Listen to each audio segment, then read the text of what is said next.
Students, today we will study about mononuclear carbonyl. अब बच्चे point उठता है ये मोनोन्यूक्लियर कार्बोनिल्स क्या होते हैं। मोनोन्यूक्लियर कार्बोनिल्स बनते हैं बच्चे जब कोई भी मेटल आपके कार्बन डाइऑक्साइड के साथ रिएक्ट करती है सर्टेन टेम्परेचर और प्रेशर कंडीशंस के ऊपर, तब हमें मोनोन्यूक्लियर कार्बोनिल्स मिलते हैं। क्लियर? जैसे बच्चे हम कार्बन डाइऑक्साइड को इस तरीके से भी रिप्रेजेंट कर सकते हैं in form of dative bond, या फिर हम इसको ऐसे भी लिख सकते हैं। ठीक है, क्लियर?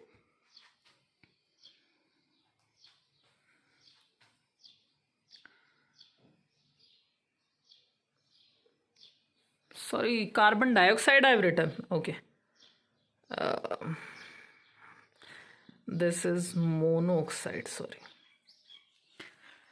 So, जब कार्बन मोनोऑक्साइड फॉर्म करती है किसी भी मेटल के साथ, तो वो एक कॉम्प्लेक्स बना देती है जिसे हम मोनोन्यूक्लियर कार्बोनिल बोलते हैं। बच्चे आपके सिलेबस में सिर्फ मोनोन्यूक्लियर है, डाई न्यूक्लियर, ट्राई न्यूक्लियर नहीं है बच्चे। आपके पास सिर्फ और सिर्फ हम डील करेंगे with the mononuclear. By nuclear या फिर पॉली न्यूक्लियर कार्बोनिल्स के साथ हम डील नहीं करेंगे बच्चे। सो फर्स्ट है सिंथेसिस कैसे होता है। जब कोई भी मेटल डायरेक्टली आपकी कार्बन मोनोऑक्साइड के साथ रिएक्ट करती है, फॉर एग्जाम्पल ये आपकी रिएक्शन है कि जब निकल रिएक्ट करता है CO के साथ एट 25 डिग्री सेल्सियस, तो वो हमें देता है टेट्रा कार्बोनिल निकल। एज आपको पता है ये सबसे पहला हमारा कार्बोनिल कंपाउंड बना था, टेट्रा कार्बोनिल निकल।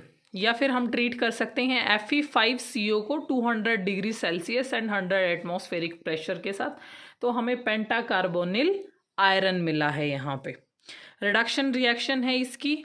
When trichlorochromium is treated with aluminium and carbonyl group, then we get hexacarbonyl chromium।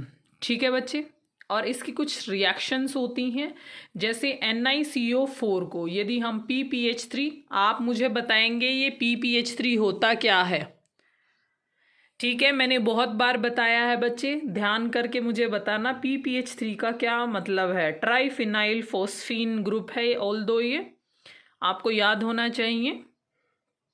ठीक है, तो ये क्या करता है बच्चे, यहाँ से निकल और कार्बन की CO की दो बॉन्ड तोड़ के यहाँ पे खुद अटैच हो जाता है। It is a type of substitution reaction.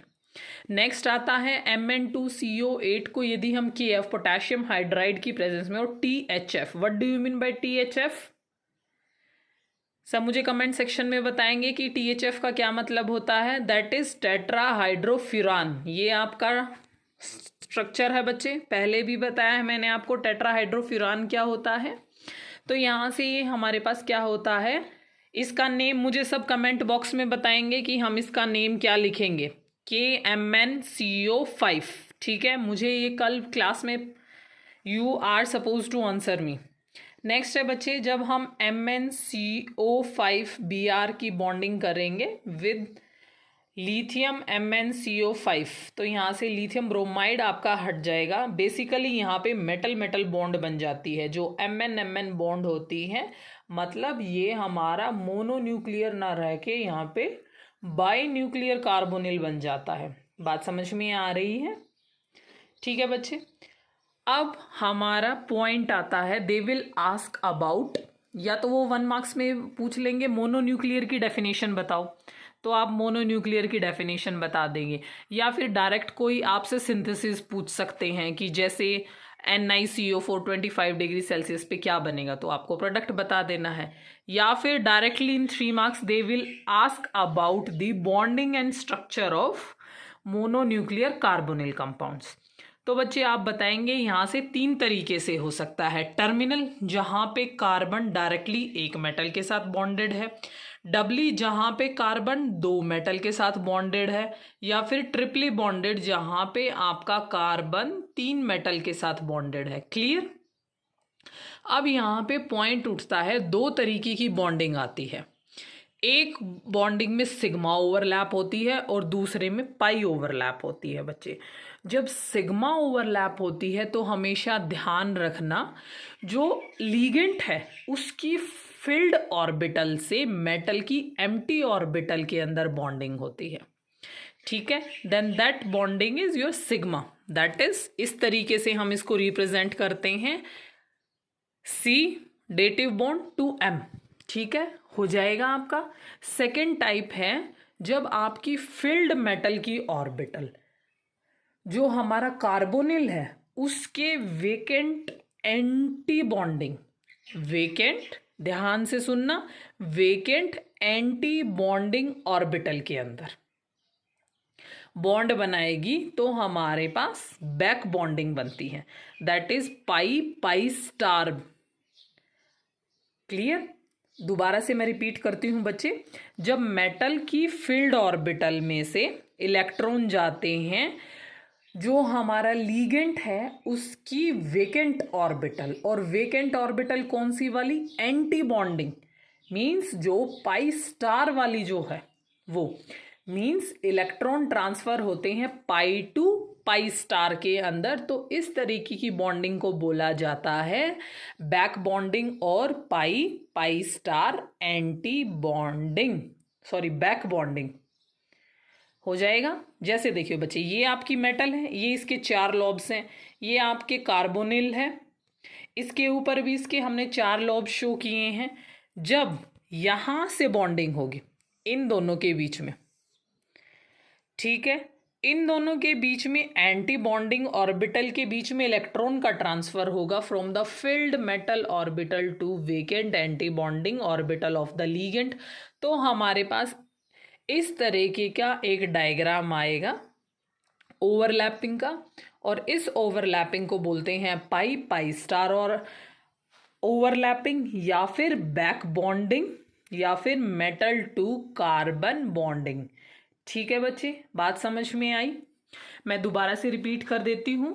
Mononuclear carbonyls के अंदर हम डायरेक्टली मेटल को कार्बन मोनोऑक्साइड के साथ ट्रीट करते हैं, जिसके अंदर क्या होता है, direct metal and carbonyl bond बनती हैं। यहाँ पे बच्चे 2 तरीके की बॉन्डिंग बन सकती हैं। एक तो होगी metal to your carbonyl, metal to carbonyl जाएगा तो आपकी बैक बॉन्डिंग बनेगी, अभी हमने पढ़ा। और यदि कार्बोनिल टू मेटल जा रही है तो सिंपल हमारी सिग्मा बॉन्ड बनती है। ठीक है बच्चे, जनरली अभी आप कॉम्पिटिटिव एग्जाम दोगे तो उसमें ये मोस्ट इंपॉर्टेंट क्वेश्चन आता है 1 मार्क्स में, वो आपसे डायरेक्टली पूछ लेते हैं कि मेटल कार्बोनिल में किस तरीके की बॉन्डिंग होती है, pi pi star bonding, p pi bonding, p pi d pi bonding, इस तरीके से वो पूछ लेंगे आपसे। समझ में आ रहा है? जनरली यहाँ पे क्या होता है, मेटल की जो डी पाई ऑर्बिटल से जाता है आपकी कार्बन की पी पाई स्टार ऑर्बिटल के अंदर। बात समझ में आ रही है? D pi p pi star, ठीक है, स्टार आ जाएगा means anti bonding, pi to pi star bonding होती है। समझ में आया बच्चे? प्लीज़ ध्यान रखना, ये हमेशा कॉम्पिटिटिव एग्जाम में पूछा जाता है कि कितनी टाइप ऑफ बॉन्डिंग होती हैं और वो कौन कौन सी होती हैं। सो प्लीज़ बच्चे ध्यान से पढ़िएगा, ये बहुत इंपॉर्टेंट है। आपसे directly they can ask you in 3 marks और 1 मार्क्स में अकॉर्डिंगली एग्जामिनर लेंथ एडजस्ट कर सकता है। थैंक यू बच्चे। This is your full video, you can see, and with this your unit is complete. यदि किसी स्टूडेंट को कोई भी डाउट है he she can ask, and next week बच्चे हम टेस्ट लेंगे। Till then stay safe, be happy, bye.